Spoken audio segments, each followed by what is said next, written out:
When we're starting a project, especially a house, we always are starting with the site.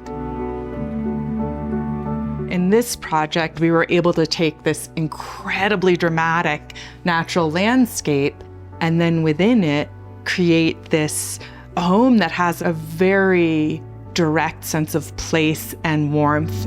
We always like to build in different places because we learn in every different environment.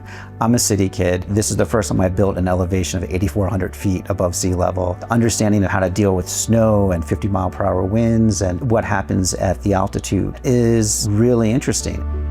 We've kept the lightness and airiness and taut, clean lines of modernism, but the way that we've enveloped ourselves in the materiality and the textures and the colors of this house have gotten us really excited about creating more dynamic spaces. I think a lot of the collaborators we work with to kind of create different finishes or textures has been interesting to make the spaces warmer within the overall idea of what we're trying to do for the building. And somehow it makes the spaces really responsive.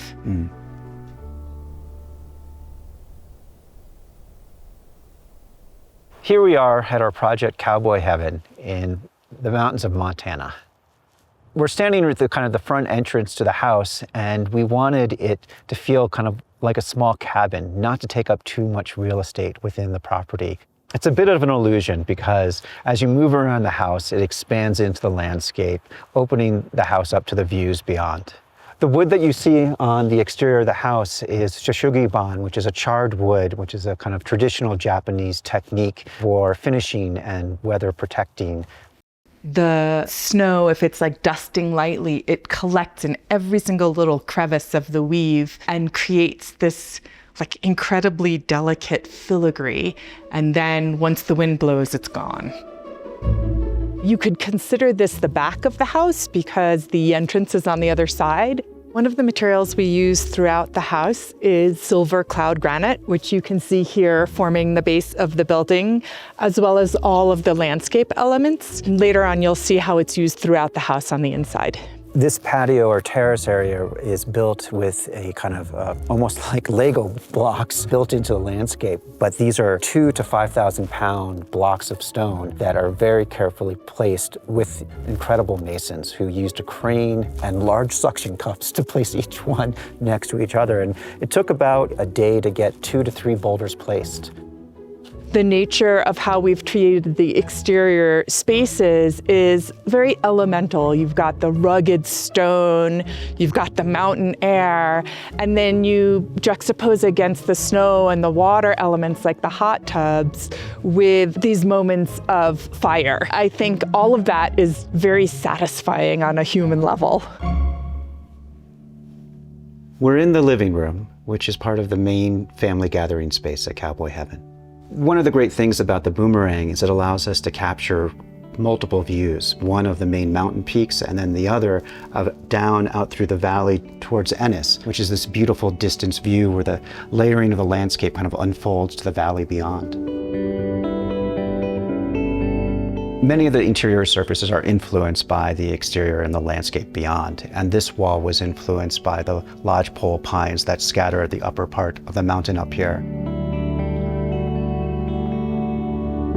It was really important for us to use all materials that are non-toxic. So linseed oil was kind of our go-to finish for a lot of the wood that you'll see in the house. One of the goals here was to capture a feeling of serenity by using as few materials as we could in very different manners. So you'll see a lot of this silver cloud granite. We chose it because it's got this really beautiful patterning that in a way evokes snowdrifts. What's great about it, it's got a little bit of mica in it, so at night it kind of sparkles like a night sky, and so we kind of love that kind of very delicate moment. The base of the fireplace is soapstone, and we wanted it to be structured similar to the boulders that are in the landscape outside. The fireplace hood itself is a bent piece of steel, and we rolled it to give that nice radius at the bottom. There's multiple layers of steel hoods within there, so the outside hood stays nice and cool, where the heat goes in the inside, so you have a protective layer There's an amazing amount of engineering that needed to happen to have such a large open fire within a wood structure. There are just so many instances where we've taken these limitations and turned them into moments for inventiveness. It's what we love to do. And it's really important for us to find ways of softening the transition from inside to outside. We did that with the ceiling here to kind of invoke the feeling of kind of being within the snowdrift, making it very thin and just kind of float and be quite light above us.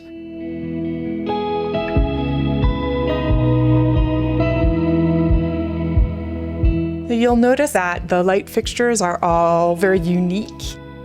Our client loves finding things all over the world and bringing them into her house.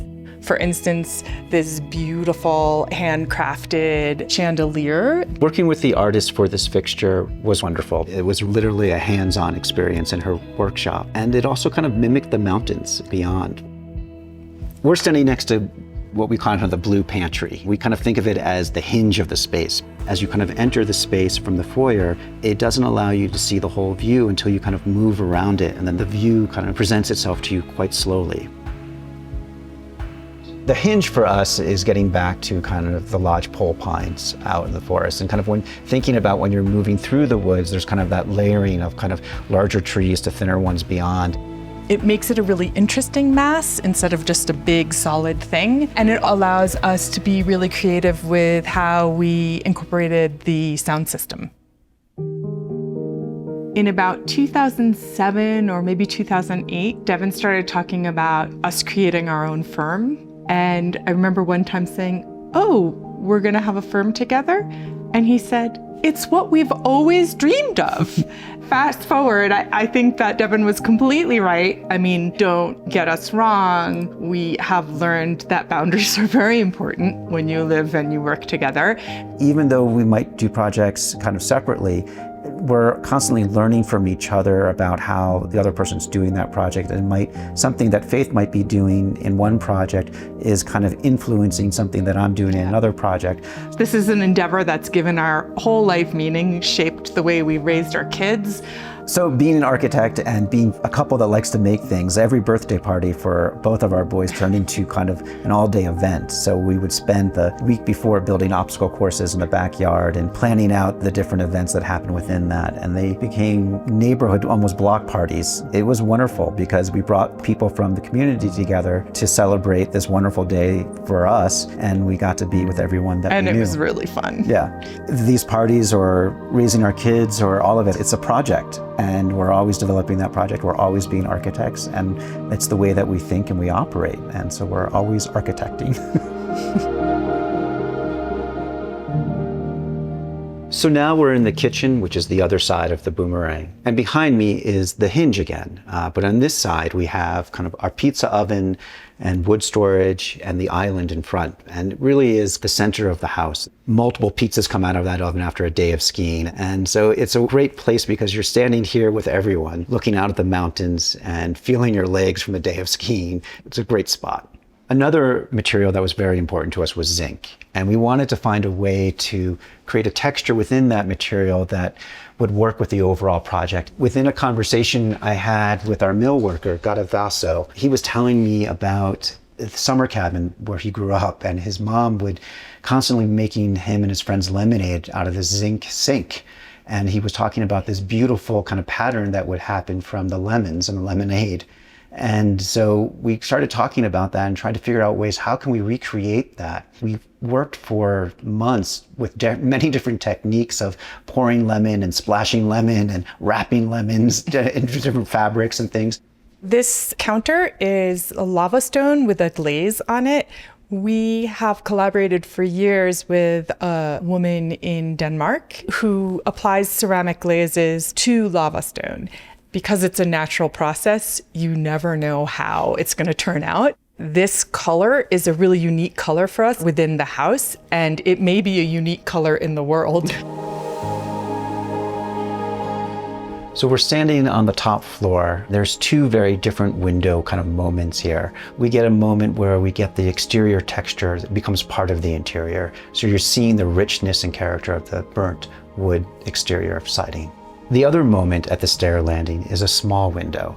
Sometimes the small windows have more of an impact than even the big ones, because you get these kind of beautiful picturesque postcard moments. Like in the morning, you get a great view of the sunrise as you're heading down for coffee.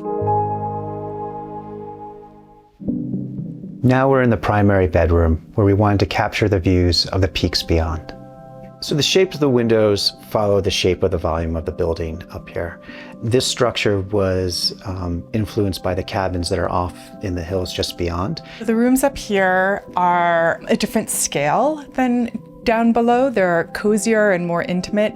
One of the things that really amps up the coziness of these upper spaces are the fireplaces that each room has. This one is set within an alcove, the shape of which sort of reflects and responds to the furnishings. We're using sculpture and shape to sort of bring in a little playfulness into these spaces. Each of the fireplaces is slightly different, and they all have surrounds that relate to the room that they're in.